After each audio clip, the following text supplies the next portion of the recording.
Welcome to EdTech Tuesday. I'm Rich Dixon. And I'm Jennifer Gibson. All right, Jennifer, you're going to show us an app called Inkflow. I love this app. It is super cool. I'm looking forward to checking it out. I have not used it or seen it before, so let's start right in. Tell us a little bit about it. So first of all, it's free, and the version that we're looking at today is 3.4.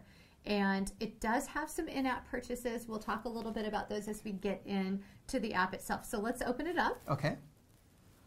I've already done a little bit of playing around with it, but what you're going to see here is that we're kind of on our dashboard, and you're able to make a number of different, you can either have them be single sheets or books where you have a number of sheets together.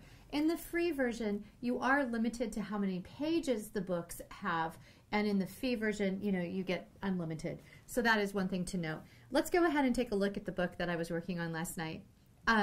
In this particular book, you can see that I've sketched things out and I've imported in a picture. One of the things that I've noticed in the past with using these kind of, sketch pads and whatnot is that it's really hard to use unless you have a stylus. And that's what I find to be really unique about this particular product. So let me show you something that they've done. Is let's say I'm looking at this house. We're going to work on a little house in the prairie unit was what I was thinking of.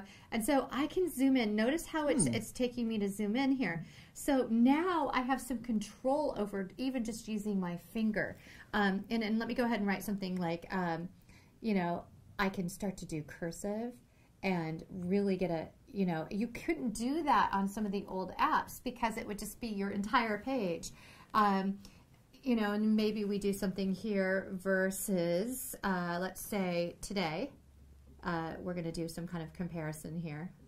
And now let's zoom out, and you notice that I was able to, get my notes right in there. Okay, mind my handwriting. Don't mind it, I mean. And then the other thing is that if you were using a stylus, you could even get that much more detail with it. As you want to work with these particular things, you can decide, okay, this page is done. Let's go ahead and go on to a new page. And Rich, I'll let you try it out. Now, with the free version, you only get the black pencil. If you upgrade to fee, you can get a palette of colors and stylus and different things that are going on. They also have in the fee version, which I think is pretty neat, is you can take a sketch on paper and take a photo of that sketch, and it turns it into a drawing. So what I want you to do is to try this tool here. Okay.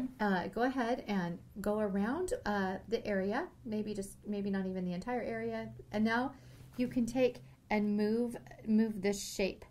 And so if you had a small emblem or a symbol, you could move it around the big page if you wanted to. And we can undo things there. There is an undo.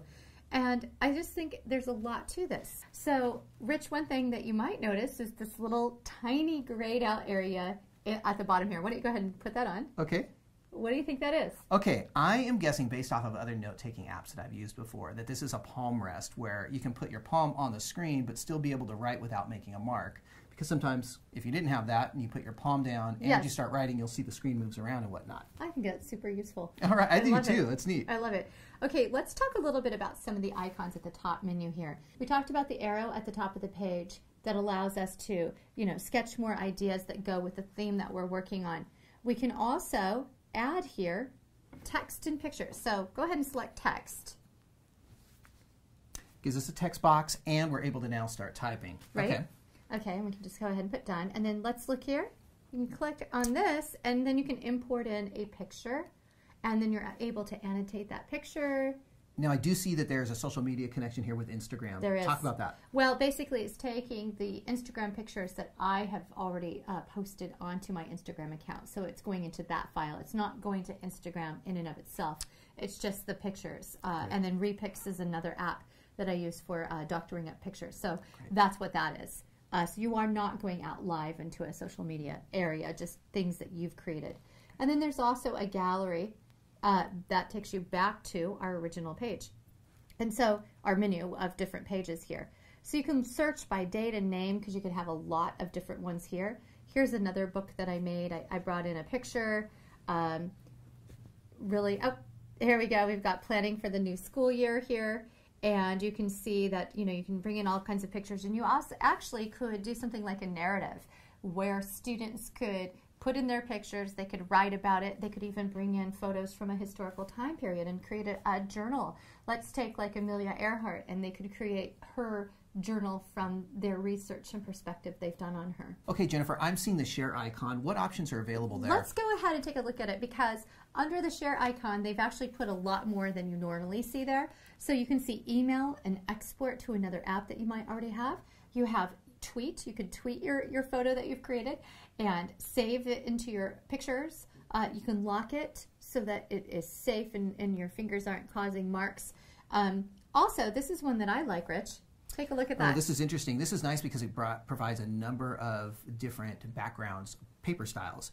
I could see this especially with math, for example, if we wanted students that needed to be able to work on digital handwriting. Yep. Even the grid lines, or the ruled lines, I should say, would help with that. And then also music staff as well. I know. And that's nice for a free app to offer that, because a lot of times those are in-app purchases and other similar apps. So let's go back here to share. The other thing that I wanted to point out is if you decide that you wanted to upgrade, this is where you would upgrade, and it gives you the information of what you would get, and it's $7.99 to upgrade to the Pro version.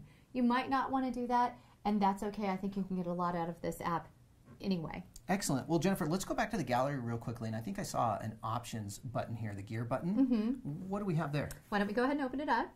And what you can see here is that if you wanted to publish these out to social media, and that's where that going outside of your own environment, they could put this on Twitter, that you can change where the toolbar is located. You've got high-res PDFs that you can create so that you can share these via email and printing and photos of that thing. Oh, and it looks like wrist guard turned off, which is what I called there the palm rest, as we saw before. Is turned on, but it looks like we can turn that off as well. And they also have the nice viewer's guide and get email tips and updates for using the Inkflow product.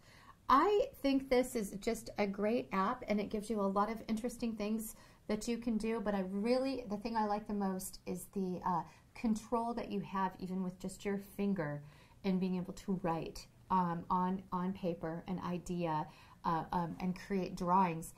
We know cost is always an issue, so this being free, I think you could use a lot of this for your class without having to upgrade to the fee. And worrying about having to buy a stylus is also another issue. So science, social studies, I think this is a really versatile app for all of those things. Great. Well, thanks for sharing.